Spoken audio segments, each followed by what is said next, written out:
According to JFNS.org, Israel has the third highest rate of entrepreneurship in the world. Hello and welcome, business owners. We're a group of business consultants from Global Incorporation, and today we're here to talk to you about Israel and whether or not you yourself should be doing business with Israel. So, my name is Alicia Morales, and today I will be covering the cultural aspects. With me today is Maria Stelos, who will be talking to you about the infrastructure. Then we will have Fetzelsoft Grainer, who will be talking to you about the politics, followed by Miguel Chirino, who will talk to you about the economy of Israel. And finally, we'll have Daniel Sullivan, who will talk to you about the foreign relations of Israel. Now, we ask that you hold any of your questions that you may have till the end of the presentation, because we'll have a 5-minute Q&A for any questions that y'all may have. So, getting into the cultural aspects. Again, my name is Alicia Morales, and I have been living in Israel for about 8 years now. Today, I'm going to give you a little bit of a cultural overview of Israel, including the religions and languages spoken in Israel. And I'll also give you some business etiquette tips, such as how to dress and the work ethics that will be expected of you. So getting into the religions. According to foreignnations.com, approximately 80% of Israeli people believe in Judaism, and that's followed by 14.6% who are Sunni Muslims. According to LPRC.org, the two official languages of Israel are Hebrew and Arabic. However, the English is the second language among both Hebrews and Arabics because of the fact that there's so much external commerce and tourism from America. And also, there's also a lot of schools that are both Hebrew taught that require the students to know English as a second language. So getting into the business etiquette tips, any of these tips that I tell you today you can find online at foreigntranslations.com. Let's start with how to dress. Your attire should always be business casual. However, you need to keep in mind that they typically dress conservatively, so especially for women, you need to cover your elbows and your knees when meeting with Israeli business people. Getting to the work ethics, you should always call them by their first and last name upon the initial meeting, but after that you should only refer to them by their first name because they like to have this open and informal environment to work in. You should also have an agenda ready because they like to have a planned out schedule and like to know what they're going to do for that day. Finally, you should just be ready for discussion and interruption as well. Again, they like to have an open environment, so they like to discuss things with you rather than you present to them. And they're also very straightforward people, so they will interrupt you with questions. So try not to take it as an offense because they're just straightforward in that way. Finally, if you're going to do business with Israel, you need to keep in mind their work week. The official work week in Israel is from Sunday to Thursday because Muslims don't work on Friday typically, and the Jewish Sabbath day starts Friday at sunset and then Saturday at sunset. So therefore, the week is from Sunday to Thursday. So just to recap what I talked to you today about, I gave you a little bit of a cultural overview, including the religions and languages spoken, as well as some business etiquette tips such as how to dress and the work ethics that will be expected of you. Now I'm going to hand it off to my colleague who will talk to you about the infrastructure. Hello, my name is Maria Stelos. I've been working with this company for about 5 years, and during that period of time, I spent a lot of time traveling to and from Israel, as well as around Israel. Today, I'm going to talk to you about the infrastructure of Israel, specifically their transportation, communication, and technology. So the first thing I'm going to talk about is transportation. And the government has been working a lot and putting a lot of money into the roads specifically, because according to Israeli newspaper, the number of vehicles rose to 2.46 million in 2009. And that's put a lot of extra wear onto their roads, so they've been working to improve that. Personal transportation as a business person while you're in Israel will usually be through automobiles, buses, and trucks. So that's important to remember that you're going to have to prepare those and get those planned out so that you know how to get somewhere. There's an international airport and 2 ports within Israel, and this helps getting people in and out of Israel as well as supplies or goods, whatever you may need to operate your business. They have been working to update their railroads as well, so they're electrifying all the railroads from Tel Aviv all the way to Jerusalem, And this is gonna make transportation a lot faster, and this plan should be done around 2018, so that's when it's gonna be scheduled. They're still working to work out some of the finances, but if it remains on track, it should be done by then. There is a lot of modern communication in Israel as well. They have telephones, fax machines, internet, cable and postal services. So that's very good as a business person. You know that you're going to be able to contact any of your colleagues in other countries as well as your colleagues that are in Israel. So it helps business go smoothly. According to Globes, Israelis are the second most active internet users in the world, and this just shows how dedicated they are to technology, and it shows that they're really advancing as a nation. They're becoming more technologically advanced, and that's a really good thing for business individuals. So next, I'm going to talk to you about technology specifically. And since they are so technologically advanced, they, according to military technology, in the second quarter of 2011, high-tech Israeli companies raised $569 million from venture investors, and that's a huge number, and it's showing just how much they're growing. But it's also important to remember that a lot of this technology is dedicated to the military. So if you are a military company, this is a really good area for you to get involved in because a huge percentage of all their technology is dedicated to the military. So to conclude, I'll talk to you about infrastructure today, specifically transportation, communication, and technology. And now I'm going to hand it off to the next presenter, my colleague, who's going to be talking to you a little bit about the politics within Israel.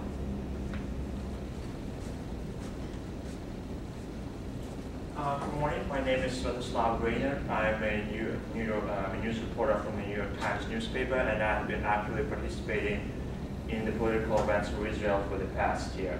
So the first point that I'm going to cover today is the government system of Israel. Then I'm going to talk about some of the current leaders, and then last I'm going to state some of the recent political events that have been happening for the past year, which is going to be on the next slide. According to the Israel Ministry of Affairs, the government system of Israel is based on parliamentary democracy. The legislative power lies within the Knesset, and the executive power is exercised by the government. The judiciary power is independent of both the executive and legislative branches. The political system of Israel is made up of 11 basic laws that compound the relations between the state's authorities and form those principles in that state. Now I'm going to move on to the current leaders of Israel. First off, we have the president of Israel himself. Right there, his name is Shimon Peres. It's his second term being the president. He's also been the prime minister, serving 2 terms back in the 1990s.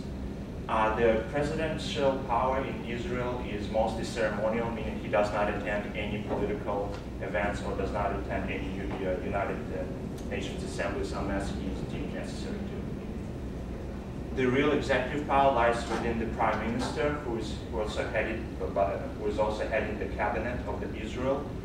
The current prime minister is Benjamin Netanyahu, that is him right there. He's serving the 2nd term. And he's also the chief executive of Israel, and he's considered to be the most powerful political figure in the country. Now I'm going to move on to the recent political events of Israel. According to the BBC News magazine, Israel's political life has been mostly dominated by the conflicts with the Arab and Palestinian neighbors since 1948. And on November 29 of 2012, again, this is also according to BBC News magazine, United Nations Assembly granted a new authoritative status for the state of Palestine, which grants them a membership of non-member observer state, meaning that they can assign, sponsor, and resolve peace treaties, and they can also participate in the elections. This new status, the authoritative status of Palestine, has worried the United States and Israel because it concerns them because they're going to start, the state of Palestine is going to start press an investigative court system, which Israel's system of government responded by compounding by housing a new construction at E1, which is a 4.6 square mile area between the capital of Jerusalem and the city of Mali, Aragon. This prospect particularly worries the Israelis because now they're going to have, now the Palestine might issue some of the, can drag Israel government into the International Criminal Court where they can press charges because Israel has been occupying Palestinian state for over decades now. So to recap what I have talked about today, I have talked about the government system of Israel, and then I was talking about the current leaders, and then I have stated some of the recent political events. Now I'm going to hand it off to my next colleague who's going to talk about the economy. Thank you. Good morning. My name is Miguel Trevino. I'm currently a global economist, and I've been studying Israel's economy for about 7 years now.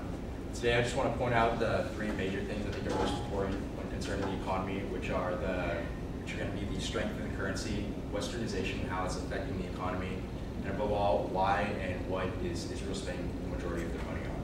So jumping into the first topic, the Index for Economic Freedom said that Israel's economy was ranked 48th globally out of all the other economies, and it's number 6 out of the 17 Middle Eastern countries in the North African region. Despite global recession, Israel's economy is actually beginning to grow 4.6% annually for the past 5 years, and it's been having a lot of help from the United States giving aid. 220 billion. Sorry, forgive me. I lost my spot.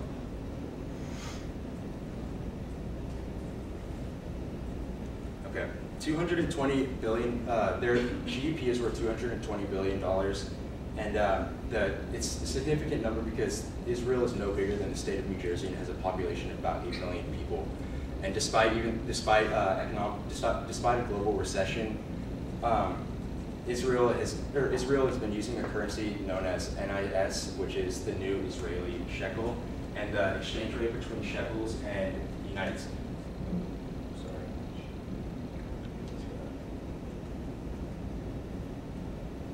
Sorry, I'll go on here. The currency is the new Israeli shekels, and the exchange rate is 3.85 shekels to $1 US. According to the Economic Freedom Index, if you were interested in doing business within Israel, it's important to keep in mind that the highest corporate tax rate has gone down to 24% in the year 2011, and is planned to go down to 21% in the year 2015.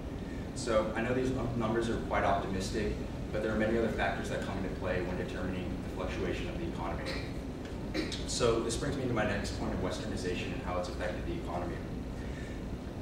Israel's openness to global commerce, especially with the Western world, has opened up many doors for it and allowed it to make many more ties with other countries from the Western nations. Israel's economy is led by its imports and exports, which makes up about half of its GDP, specifically $29,000 per capita. Israel, since the beginning, since a couple of years, has made several different moves to get into this westernization. In terms of, they've been setting up fast food restaurants that we see here in America. They've been making many more ties with other Western nations, negotiating with the United States and other European countries, because they are in a very bad predicament, which we will get onto further in the presentation. According to the Jewish Virtual Library, the United States has been giving money, aiding Israel since before 1987, and has cumulatively given them around $230 billion. $123 billion, and this money is incredibly detrimental to the safety and the population of this country, not only just to maintain the stability of the economy, but for the people themselves, because of the constant threats they have to face on a day-to-day basis, which is going to bring me into my last point of what they actually do spend most of their money on. And what it is they spend 6.5% of their GDP solely on military defense funds, and this study is given by the American-Israeli Public Affairs Committee, and with Israel being the size of New Jersey, it's placed in the Middle East, and it's unfortunately surrounded by all these different countries that are their enemies. And the only two allies they really have are Jordan and Egypt that are near them, and other than that, it's pretty much the United States. And And so we're constantly trying to give them financial aid to help them, because it's said the countries that are surrounding them, such as Iran, Syria, Hezbollah, Hamas, they have supposedly 150,000 missiles and rockets that are ready to launch on Israel at any given time. So this is something to definitely take in mind, because with the power that the United States have, I feel we have a responsibility to actually make an impact on their economy and help them. And speaking of financially helping them out, Obama recently just went to Congress and appropriated for $3.1 billion for Israel's financial aid, which only is a small portion of the $30 billion that's going to be going to Israel from the United States within the next 10 years. Israel also has many other plans in terms of military defense funds. They plan on buying the new generation of jet fighters, which is the F-35, and these planes are estimated to cost around $150 million a piece. So it is obvious to see that Israel's expenses are very great, but they're also expenses that need to be taken, and you need to be able to ensure the safety of the population and also the economy. So with that being said, I just want to recap about the things I talked today, and it was the strength of the currency, westernization and how it's been affecting the economy and fluctuating it up and down, and lastly, the constant threats that Israel has to be facing on a day-to-day basis. So now I'm going to hand it off to my colleague who's going to talk to you about the foreign relation aspects of Israel. Thank you. Hello everyone. Again, my name is Daniel Sullivan. A little bit about me. I've been working in the Middle Eastern business division of our company for the last 10 years now. And prior to that, I worked in the United States Embassy to Israel. Today I want to discuss some of the key points regarding Israel's foreign affairs, including the history, the present state, and where we project things going into the future. So moving right into it, Israel has been plagued by conflict since their establishment in 1947.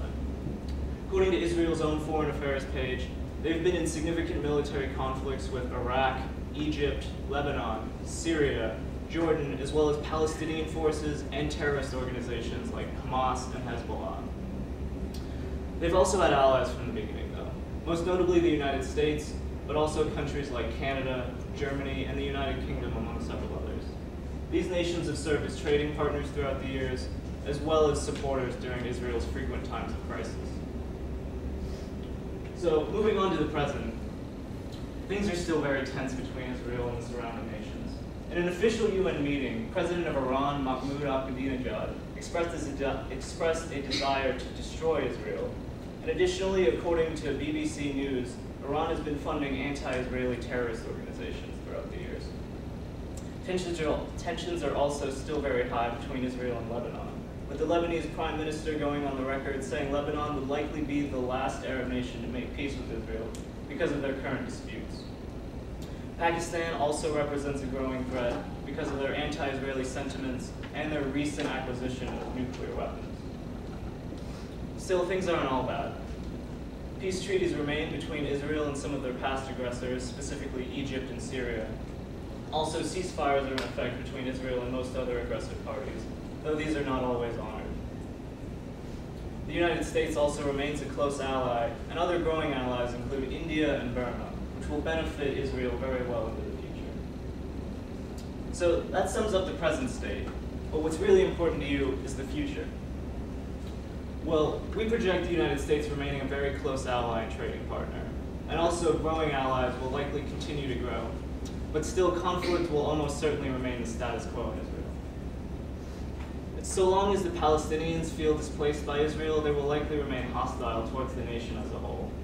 Additionally, unrest in the Middle East, specifically Egypt and Syria, may lead to the establishment of new regimes that are less in favor of maintaining peace with Israel, and could start military conflicts in years to come. In addition to attacks from the outside, Israel may choose to launch their own strikes on foreign nations that they see as a significant threat to their security. For instance, Israeli officials have been quoted saying they may consider someday launching a preemptive strike on Iranian nuclear facilities for fear that Iran may develop nuclear weapons to use against the nation. So all in all, things don't look very stable in terms of the future for Israel. And that sums up the major aspects of Israeli foreign relations. To recap, today I discussed the war-filled history of Israel, as well as the relatively peaceful but still pretty tense present, and the future, which will likely continue along this path of conflict after conflict. This also concludes our team's presentation. We covered a lot today. First, Alicia told you about the culture in Israel, which in many ways works well with our own.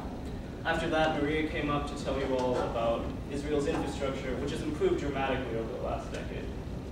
Following that, Svetoslav talked about Israel's politics, which are problematic in some ways, but do work well overall. Lastly,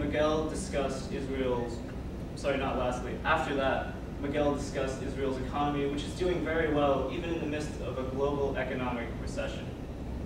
Then lastly, I discussed the foreign affairs of Israel, which have been permeated by conflict throughout the years and will likely continue along that path.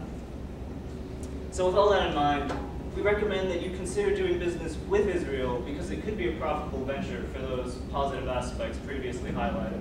However, we do not recommend doing business physically within Israel because it would be very dangerous due to the almost inevitability of military conflict with foreign nations, which would make it very difficult to run a profitable, stable business within the country. So at this time, I want to thank you all for listening, and if anyone has any questions, we'd be glad to answer them now.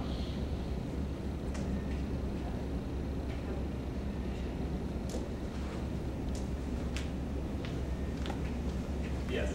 I was wondering, what do you mean by with Israel, but not within Israel, like just investing